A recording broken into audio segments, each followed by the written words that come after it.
All Hit Radio.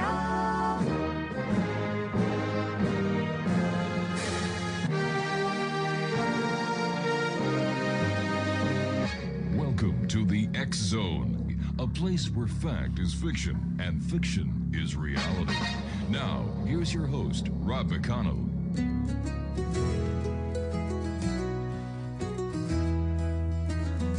In the heart of the night, where the shadows play, on the X Zone we gather, come what may, with Rob McConnell guiding us through the dark, searching for truth hidden, igniting the spark.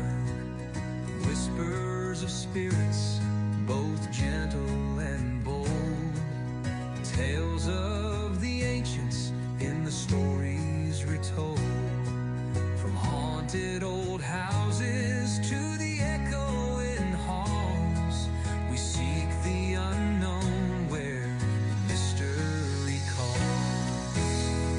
On the X-Zone Radio, where the truth finds a way through the stories of ghosts that wander and sway, inviting the seekers, the wise and the brave. And welcome back to the X Zone, everyone. I am Rob McConnell. For the next 3 hours, I'm your host and your guide, as together we will cross the time-space continuum to this place that, well, I call the X Zone. It's a place where people dare to believe, dare to be heard. It's a place where fact is fiction and fiction is reality, Monday through Friday from 10 p.m. until 1 a.m., right here on the X Zone Broadcast Network and all our affiliates across Canada, the United States, and Europe. And we're also on Talkstar Radio Network, Mutual Broadcast Network, and locally on our favorite AM radio station, Classic 1220, CFAJ AM, just down the street from us here in St. Catharines. And they stream us around the world on classic1220.ca. My guest this hour is Humphries, Phil Humphries. And he's got quite an impressive resume. This is one of the very few times where we've actually received a resume from a talent agency. So let's bring Phil in to talk to him. We've had the pleasure of having Phil on the show before. And Phil, welcome back to the show. How have you been? Thank you. I've been great. Are you still going out there and doing your stand-up comedian stuff? I took a little step back from the stand-up to focus on auditioning for voiceovers and commercials and so on.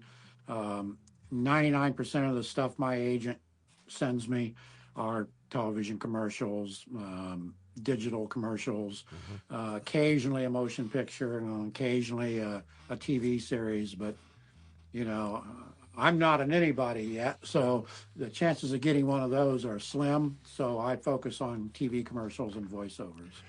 What TV commercials have you done? Anything that we've seen up here? Nope. I auditioned for a number of them. I have not been selected yet to actually perform any. Oh, it's too bad. Well, I wish you continued success on it, and one day we'll see you up here. I hope so. Phil, tell us a little bit about yourself for the listeners and viewers who weren't with us last time you were on the show. Who is Phil Humphries? Well, Phil Humphries is right now an actor, comedian, and voice talent.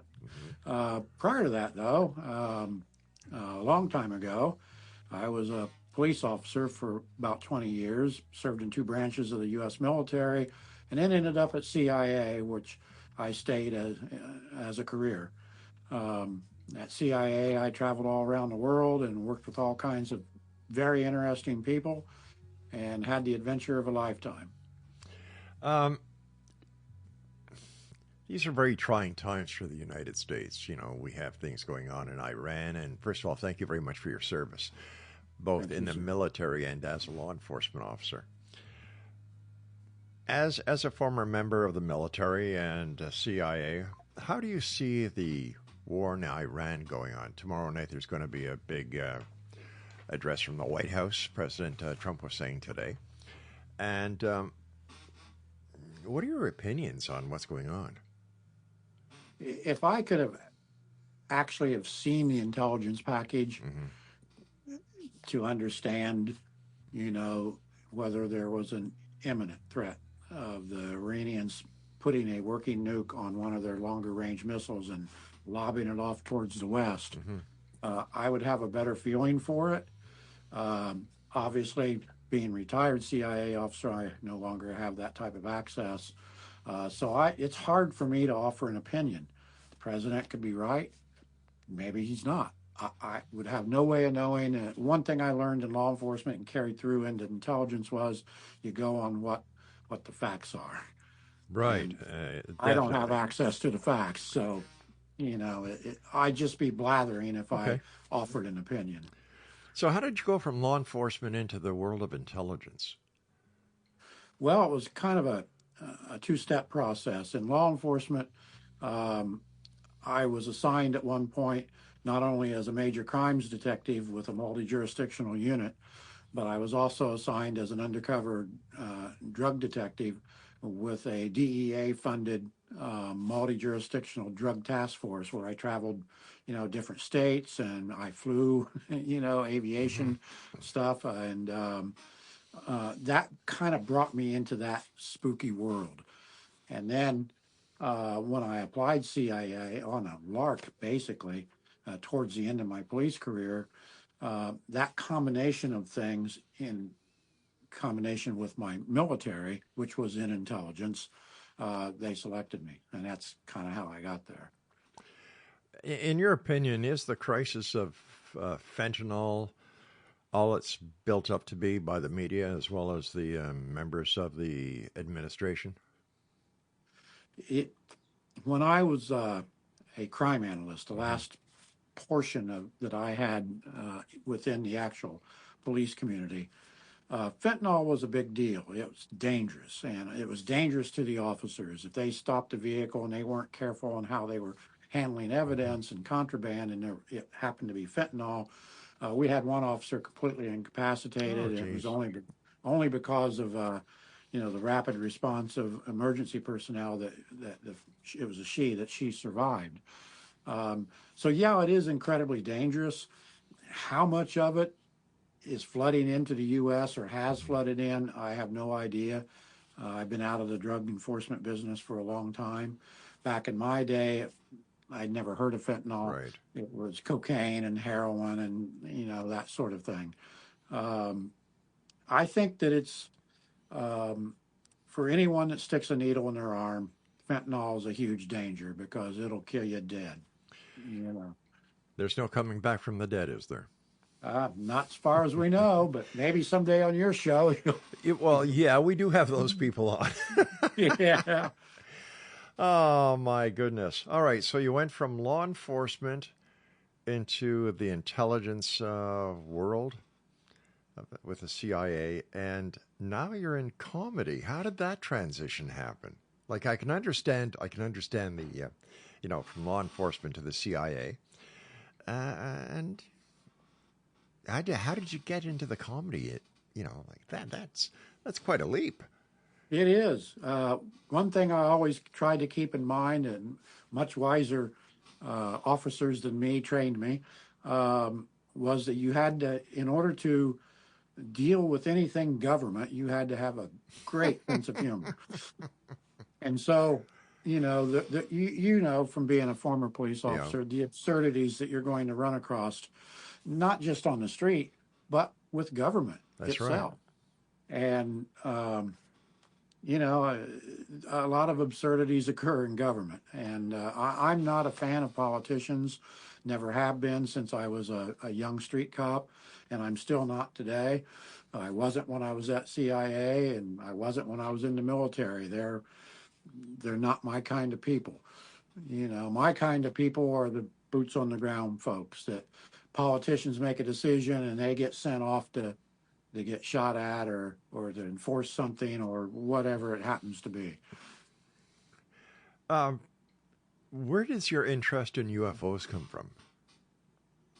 When I was a county police officer, a good number of years before I ended up at CIA, I we get calls now and then, like any police agency, and we had a 450 square mile jurisdiction, part of which was rural. So we would occasionally get cryptid calls and UFO calls and you name it, monster calls. And one time I was working the district that it happened to come out of. And so I went down, and it was in the southern part of our county. It was in a rural area. And this family, and it was a whole family, mom, dad, kids, and I think some other relatives were there. They swore this massive lit but silent object hovered above their home in their yard, and with all them staring at it. Wasn't there when I arrived, but they seemed, genuinely shook, and I took the report. And of course, the newspapers jumped all over it, but it went away eventually, like most of them do. That sparked it. That was my first, involvement with people that said, "Hey, I saw something and I can't explain it."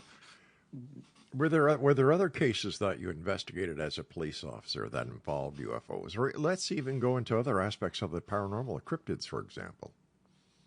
I seem to recall, I don't think I responded on it. I recall, cryptid monster type calls that other units ran on. It was always, they'd go on scene and that'd be GOA, gone on arrival. Right. I was the lead officer on a paranormal case that literally scared the hell out of me.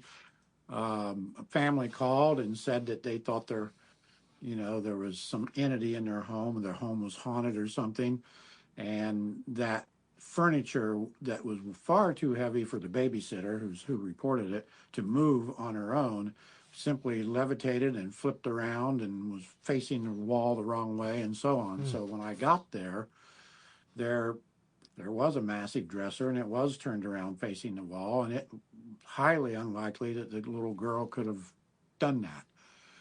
Could there have been other humans there that weren't there when I got there that did it, and it was a prank, or it was, a hoax? Sure. But she seemed distraught. I took the report, and the report, they asked what could be done, and I said, well, we've got two choices. We can send it over to Ball State University to the paranormal studies program there. Right. Or we can send it down to the Archdiocese of Indianapolis, and the Catholic Church has exorcists. And I don't recall where we sent it. It may have been both. But there was enough put into the report by my superiors that it was sent, I believe. Stand by, Phil. You and I have to take our first break. Thanks very much for taking time out of your day to join us over here, my friend. Always great seeing you. You betcha. Exonation, Phil Humphries is our special guest. You can find Phil on Facebook and LinkedIn. All you have to do is type in his name, and he'll pop up. When we come back, I want to ask Phil some questions about disclosure. Today's view on UFOs. Are we any closer to finding the truth? In fact, we had a guest on who told me yesterday, as a matter of fact, that disclosure will be happening on June 24th of this year. I'm Rob McConnell. This is the X-Zone Broadcast Network, xzbn.net, and your hometown radio, Classic 1220, CFAJ AM, right here in St. Catharines, Ontario, streaming us at classic1220.ca. On the X-Zone Radio, where the truth finds a way through the stories of ghosts that wander and sway, inviting the seekers.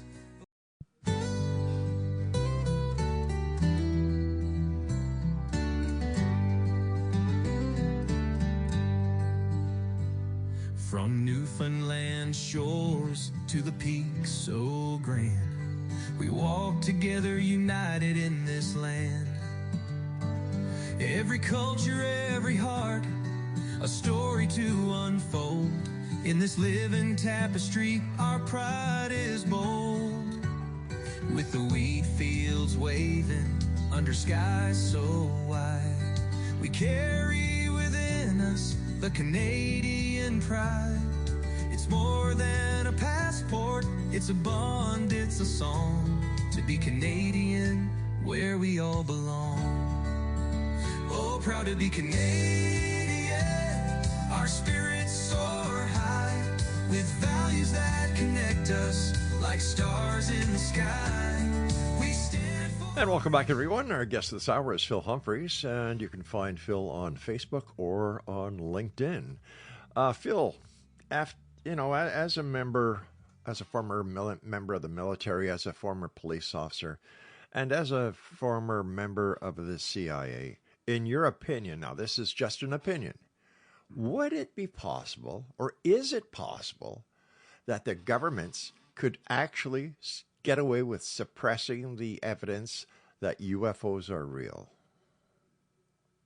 It would be a monumental task. And my experience with government is that they likely wouldn't be up to that sort of thing, especially over a long period of time. Let's just say from the 1930s and 40s forward. That's a long time to keep secrets, to keep every mouth shut. I don't know how you would do such a thing. I think the government would seriously try, especially if they would benefit from the technologies for weapon systems and for travel and what have you. Right. So would the defense industries, who would make billions of dollars off of that technology. But how you do that, I'm at a loss, because as a former cop too, people talk. Yes, they do, yeah. And I just don't know how you would accomplish that. You can't kill them all, because it'd be a trail of bodies. People would be reporting it. That's right. So how would you keep them from talking? And that's my biggest problem with this conspiracy thing about the government's had this stuff for ages. That also goes to the same logic that applies to people who say, well, we never went to the moon. Now, if we didn't go to the moon, and if this was all done on a film set somewhere in the Nevada desert, how could something this big, this monumental, actually be contained and suppressed? I don't think it can be. I truly believe that we went to the moon. When I say we, I mean mankind. I've had the pleasure of speaking to Neil Armstrong on the show, Edgar Mitchell on the show, and I think that anybody who says, well, we didn't go to the moon, it's all a staged event. Well, haven't you seen Capricorn 1? That was based on the lunar missions. Yeah, okay. And you also believe in Santa Claus, Easter Bunny, and of course, let's not forget the leprechauns, right? It's amazing what people will believe and will not believe. There are still those who believe that JFK is in a room in the White House after the assassination, where he was severely mentally challenged. And of course, Elvis is dead. McCartney is dead. All these conspiracies, and from law enforcement, there are conspiracies, but I've never seen so many conspiracies as I have since I've been doing this show in 34 years.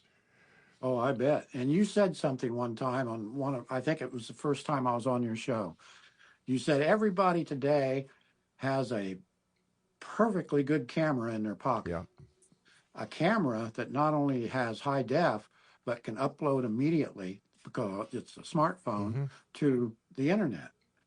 Yet we don't have, visual proof of UFOs or Bigfoot or any of these other things. That to me is also a problem. Why isn't there anything?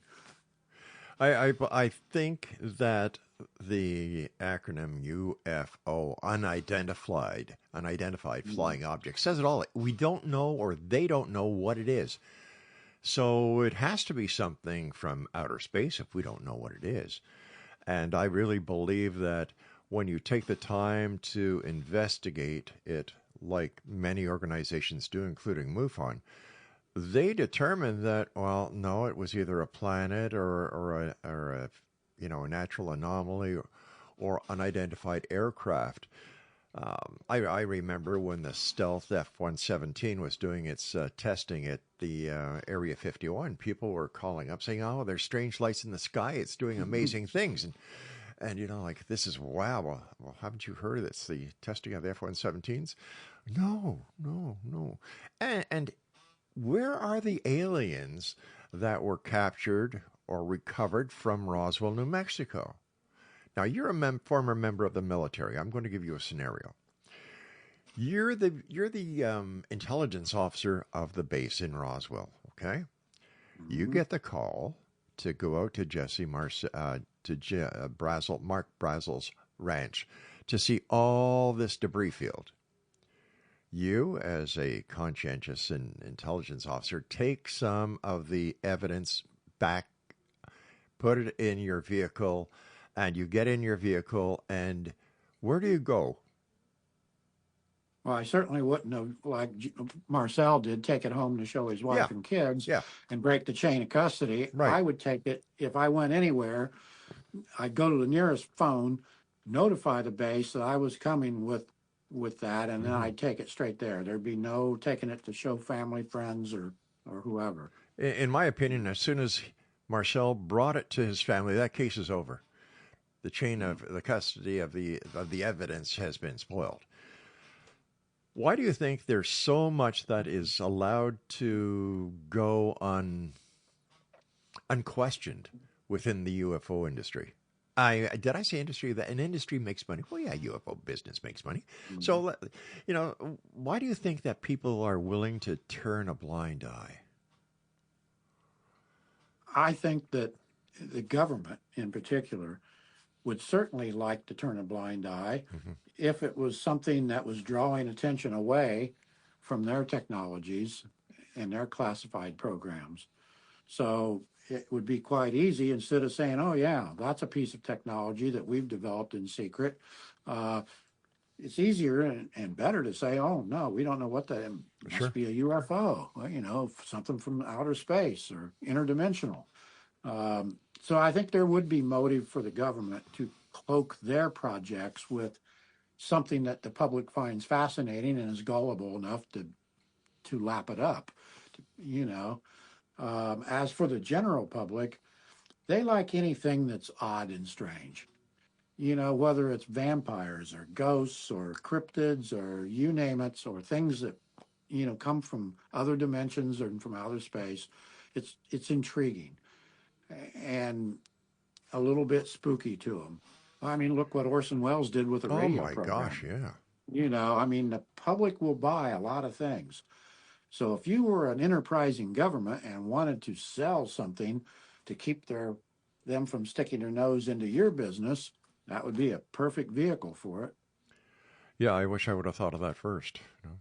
Do you think it's normal that you and I, because of our law enforcement military training, that we are more apt to being skeptical than a member of the general public when it comes to questioning and investigating what they perceive to be something paranormal?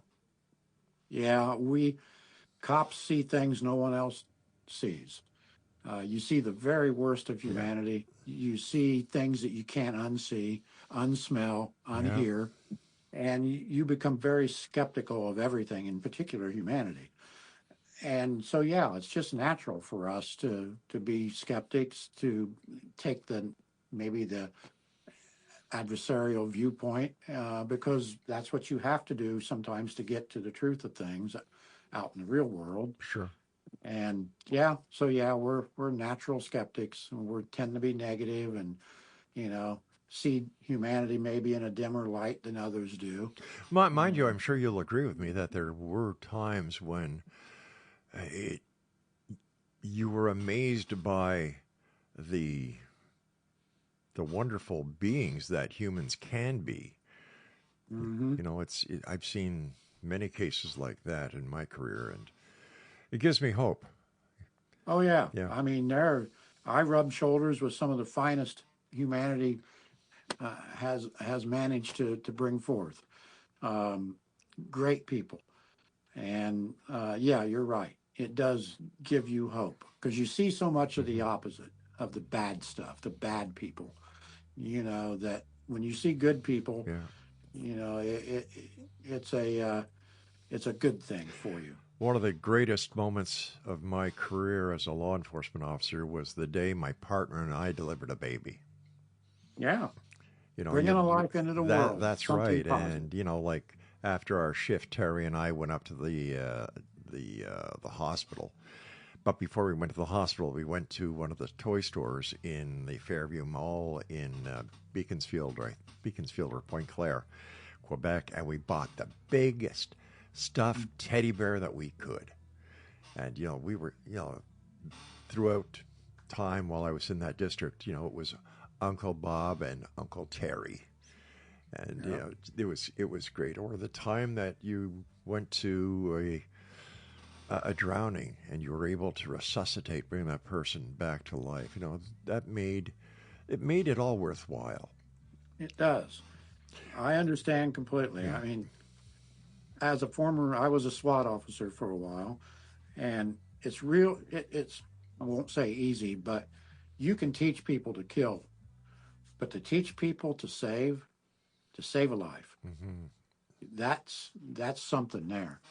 That's real skill there, to save a life. Pretty easy to take a life. Yeah. Save one.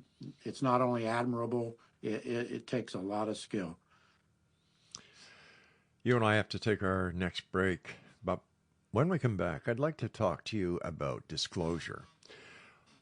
There have been many congressional hearings on UFOs. Whistleblowers are coming out of the woodwork now. They And are. even President Trump is talking about opening up the UFO files. Is this real? Is he really going to do this? Well, time will tell. Well, Exonation, our guest this hour is Phil Humphries. And once again, Phil, thank you for your service, not only as a police officer, not only as a member of the military, but also as a member of the CIA. If you'd like to find out more about Phil, just go on to Facebook and LinkedIn and search for his name. PhilHumphries is his name, and we'll both be back on the other side of this break as the X-Zone continues from our broadcast center and studios in St. Catharines, Ontario, Canada. You can listen to all the programming that we produce here at the X-Zone at www.xzbn.net, and that includes Lieutenant Colonel Kevin Randall, Dr. David Gruder, Gwilda Wiaka, and many more. I'm Rob McConnell. We'll be right back. Don't go away. A story to unfold in this living tapestry. Our pride is bold, with the wheat fields waving under skies so wide. We carry within us the Canadian pride. It's more than a passport, it's a bond, it's a song. To be Canadian, where we all belong. Oh, proud to be Canadian. Our spirits soar high, with values that connect us like stars in the sky.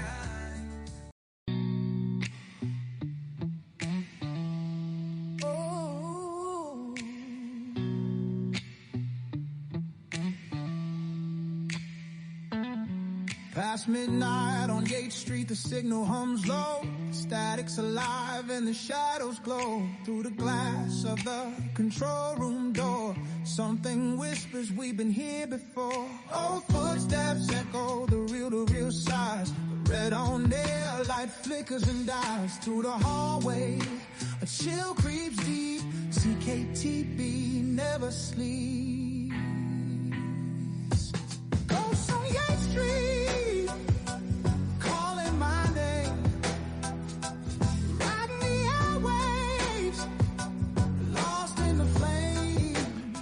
Phil Humphries is my guest, and Phil, what's your opinion on all this disclosure talk? We've got the congressional hearings that I watched and I fell asleep during a couple of times. You've got whistleblowers coming out talking about, well, things they can't talk about in the congressional hearing itself. They have to go into a private setting. So I figure, why did they come out in the first place if they can't talk about all this great information that they have? And I'm talking about David Gersh at this point. What's your opinion? Can a whistleblower be trusted? Here's the cynical cop in me. Okay. It gets you lots of clicks if you're a politician, a congressman, to talk about UFOs, and you're going through these very highly classified meetings, and it makes you look like maybe you're somebody a little bit more important than what you are. I don't. That just me being a cynic. So I think that could be a motivation. As far as the government disclosing, for them to disclose something that's highly classified would take a lot of things to happen. Would require a lot of things to happen first. Now, the president, I suppose, can do that, but frankly, I don't know whether to trust them what they're going to disclose, or not. The only reason I could see a government, whether it's my government, your government, any government, Sure. disclosing something that they have kept secret for a long time would be that they know, for whatever reason, they're no longer able to do that, and we better come clean now and do damage control. So again, being the cynical ex-street cop, I look at it in those terms. What's in it for them, and why would they be doing this? It seems to me it could be a CYA.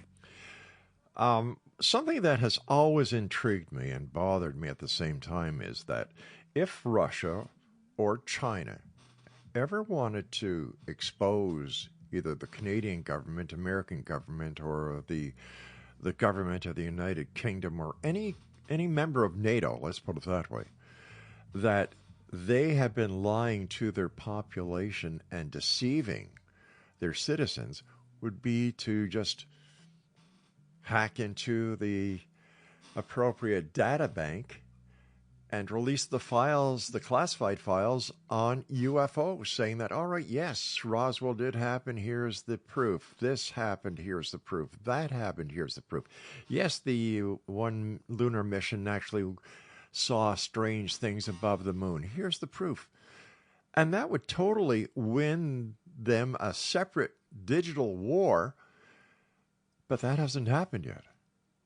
No, it hasn't. I think that if there were to be a conspiracy that spans the globe, and a lot of governments, or most governments even, are involved in it, they'd be reticent to dime themselves out as well. I don't know. The way I look at things, and this is going to sound old-fashioned to many of your listeners and viewers, but because of my age category, my parents were greatest generation. My dad landed on Omaha Beach in Normandy during World War II. Just just up beach from him, the Canadian boys were landing, and the British. And our countries saved this planet. Yeah. So I tend to look at the UK, Canada, the United States, Australia, New Zealand as the beacons of what the best humanity can bring. And so for me to think that they would lie to their populaces for so long, one, I don't, like we discussed, I don't know how you do that and get away with it without a leak. Right. But, we're the good guys. So why would we do such a thing? I don't know. I mean, there's a lot of rabbit holes you can go down, but. You're right. The olden days, no, I understand what my parents meant by the good old days. Things were much simpler back then, We would come home from school, we would do our homework on something called a notebook, using something called a pencil. Yep. Then we would have supper, and during supper we would talk about what we did during the day, how Mom's day was at work, how Dad was at work, and then we would do the dishes together, and then we would have dessert. And then if your homework was done, Mom or Dad would have to go into your notebook and sign that they saw your homework. And then, if it wasn't too late, you could actually go outside and sit with Dad on the balcony, or go play baseball in the backyard, or just go down to the river and do some fishing, but you had to be back home when the lights turned on. There was no such thing as handheld entertainment unless you were a young gentleman. And that was the only entertainment that you had with your hand way back then. Yep. Laura and I were at a restaurant a couple of years ago, and we were sitting there, and when we're together, we leave our cell phones in the car when we have our supper in a restaurant. But there was this table with a mom, dad, and about 4 kids, and they all had their cell phones out, and they were all using their cell phones, not talking to each other, not communicating. Yeah. What It's a sad thing Yeah, to see. it is. It is.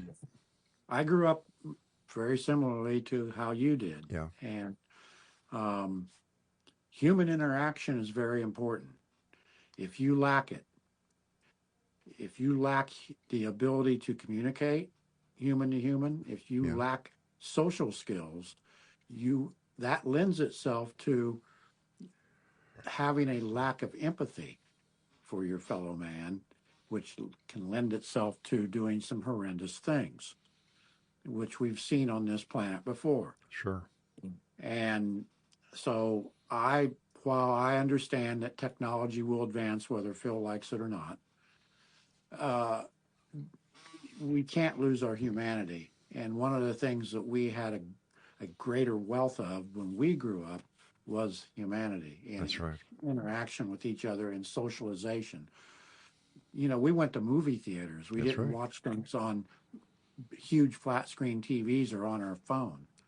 And it was it was a big deal when you went to the theater, whether you're with your girlfriend or whether you were with a bunch of guys. After the theater, you'd go out to the local hamburger joint, hamburger and a milkshake, and then you went home. And it was yes, dad, no, dad, or And I've heard kids call their parents by their first names. No, that was unheard of when I was growing up. I did an article 2 weeks ago for a number of newspapers, and it was all about this case where the lady, where this young girl brought Meta to court because of the addiction. And the entire premise of my story was, what are you doing? You're blaming technology for your inability to act as a responsible parent? That's exactly what that was. Don't you care about what your child is doing? Don't you monitor? Or are you too busy on your cell phone or on your tablet to actually care about what your child is doing?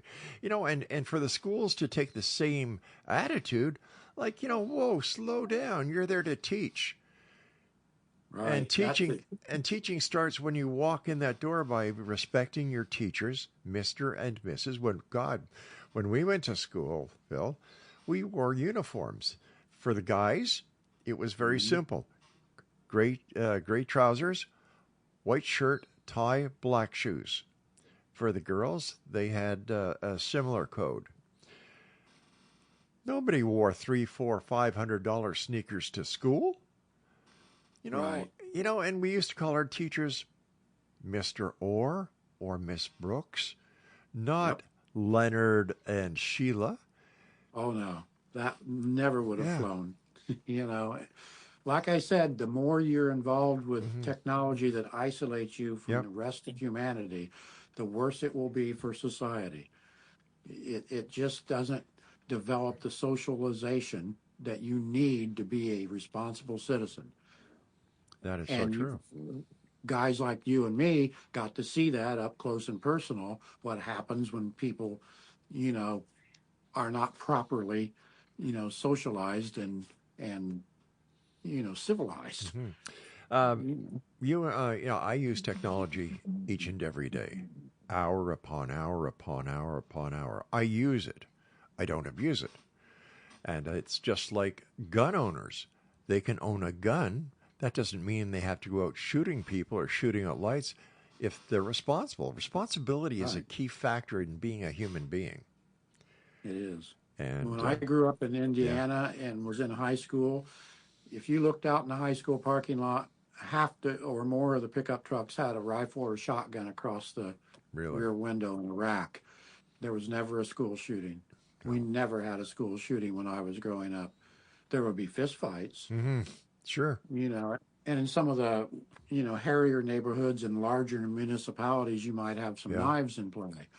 But school shootings, that wasn't part of the reality. The first school shooting that I covered in the media was Columbine. Mm-hmm. And I thought that was it. I really didn't think that anyone would have to go through the pain and suffering that the parents and the children went through in that horrific crime. And yet, how many? Over 300 school shootings in the U.S. since that time? Oh, yeah, it's every other day. Yeah. I flip on the news and, or see it on my phone, and there's been another, active shooter at some college or high school or what have you. Yeah. Yep. Well, Society is not the same as it was when we grew up. it's not, but I have hope for the younger generation because of the people like yourself and myself. I like to think that I'm contributing something to the betterment of the world each and every day, whether it's as a former police officer, as a former, in your case, a former member of the military, CIA police officer. We all have had something that we have inside of us that we can contribute to make this a better world. Phil, stand by, my friend. We've got to take our final break. And Exo Nation, Phil and I will be back reminiscing. How do we get off of UFOs anyway? I don't know. That was probably my fault. No, I'll take the blame on this one. We'll be back on the other side of this break as we continue coming to you from our broadcast center and studios in St. Catharines, Ontario, Canada, and on the X-Zone Broadcast Network. And don't forget, live if you're driving around Niagara or southern Ontario on your hometown radio, Classic 1220 CFAJ. Past midnight on Yates.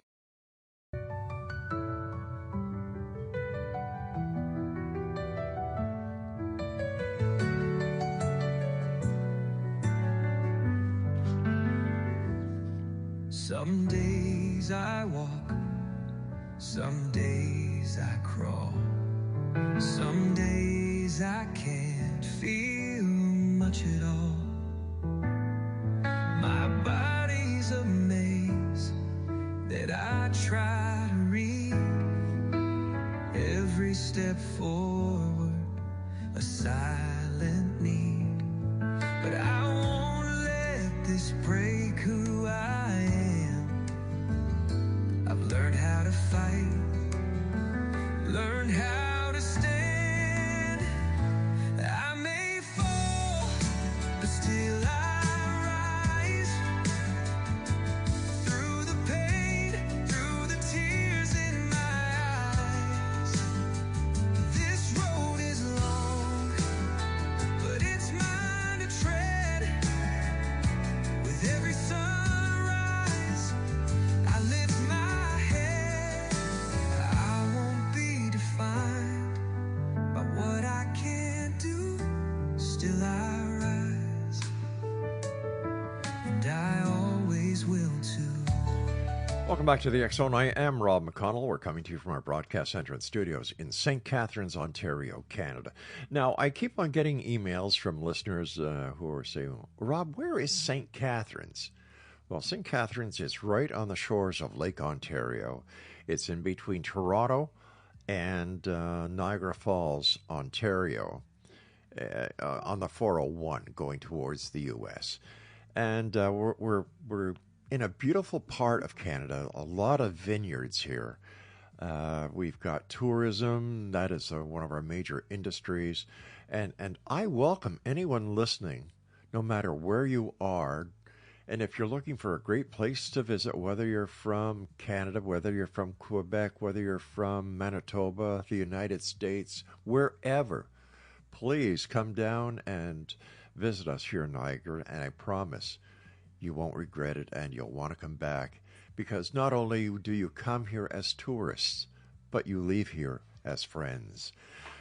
Phil Humphries is my special guest, and if you'd like to find out more about Phil, just go on to Facebook or LinkedIn and type in his name, and poof, le voilà, he is there. Phil, we were talking about UFOs earlier this hour. I had a gentleman on the show last night, as a matter of fact. His name, John Knapp, and his website is galactic-guidance.com. And he was telling me that he channels extraterrestrials, and they told him, beyond a shadow of a doubt, that on June the 24th, 2026, there is a porthole opening up. A UFO will come through that portal that will be undeniable that they are real. And according to him, this is the beginning of disclosure.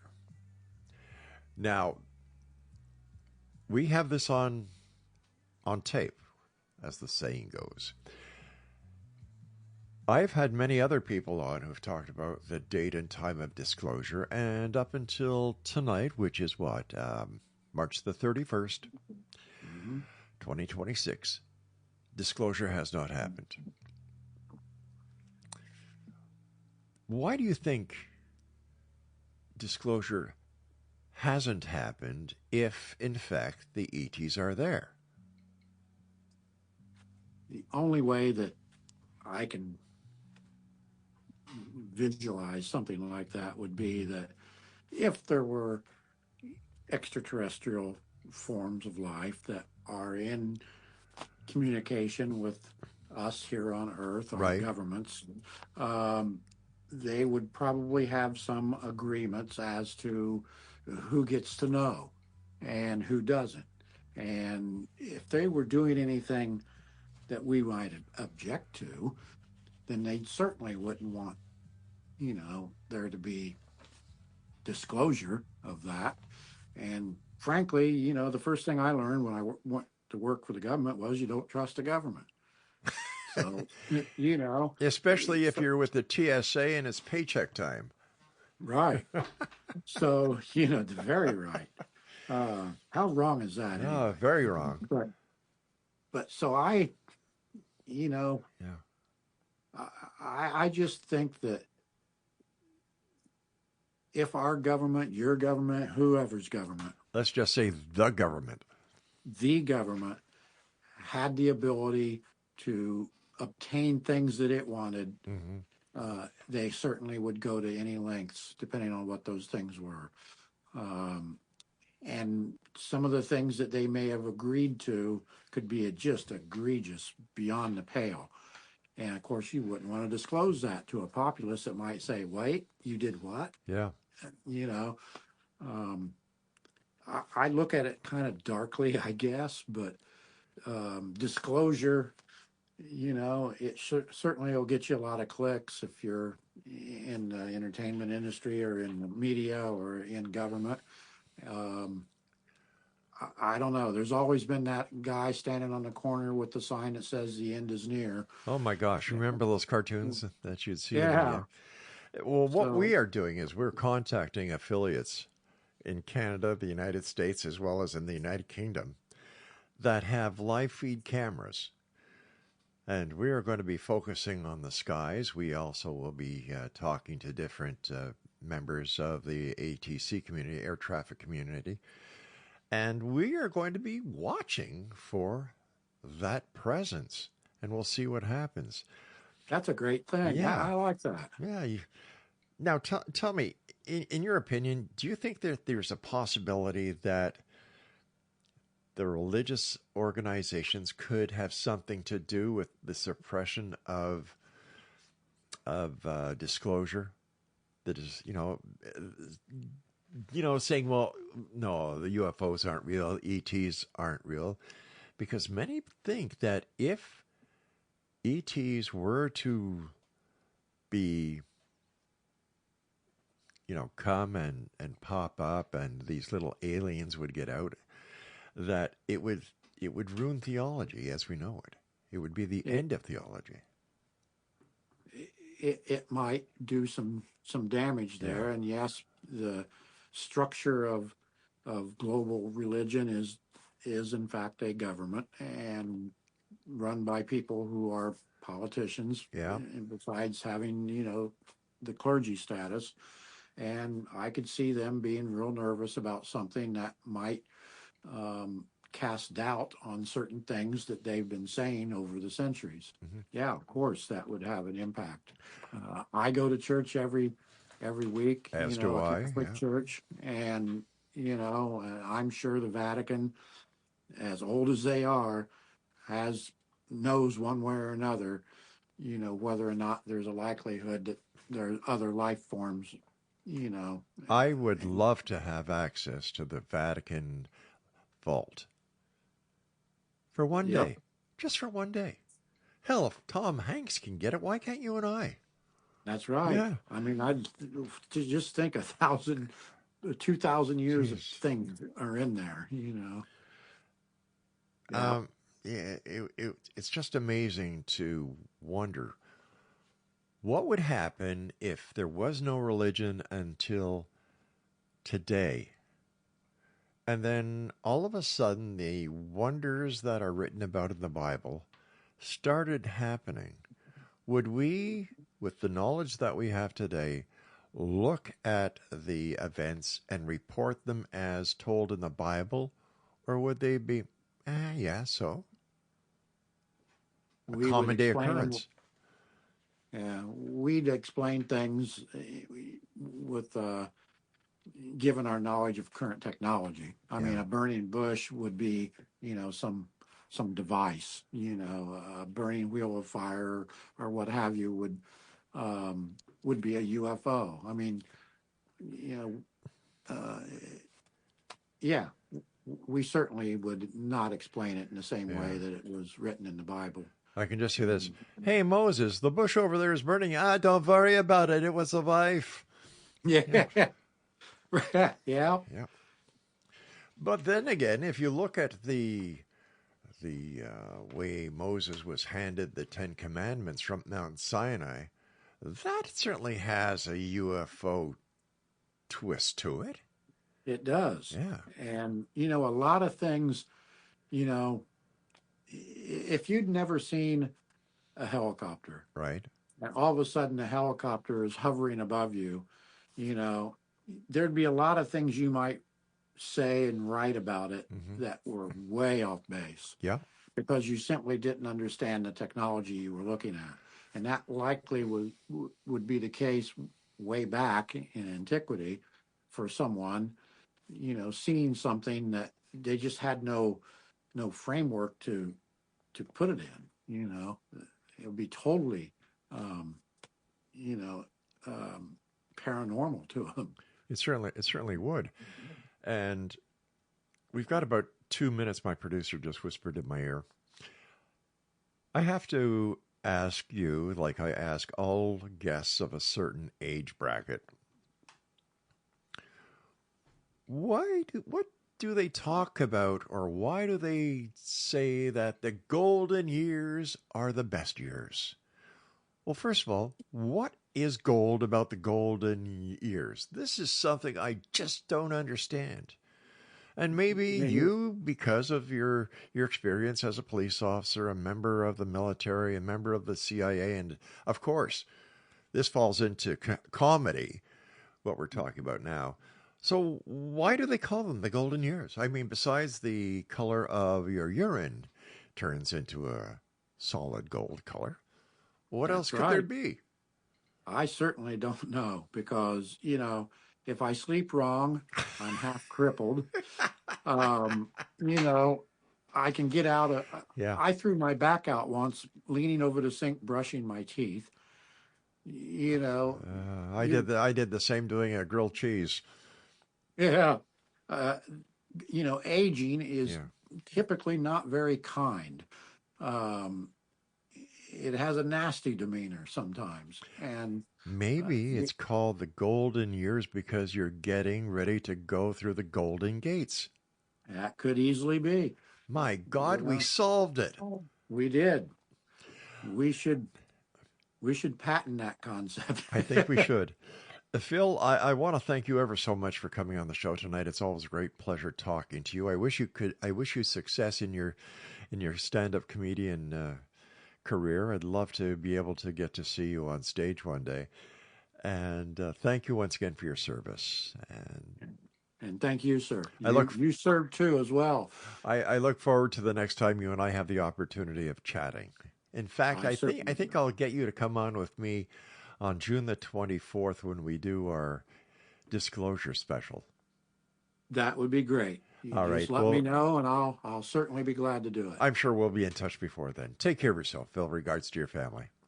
You too, sir. Good night, Phil. And Exo Nation, if you'd like to find out more about Phil, all you need to do is go to Facebook or LinkedIn and type in his name, PhilHumpries.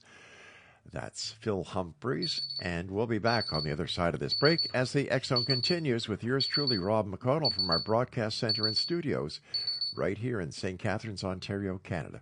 Don't go away. I can't feel much at all. My body's a maze that I try to read. Every step forward, a sigh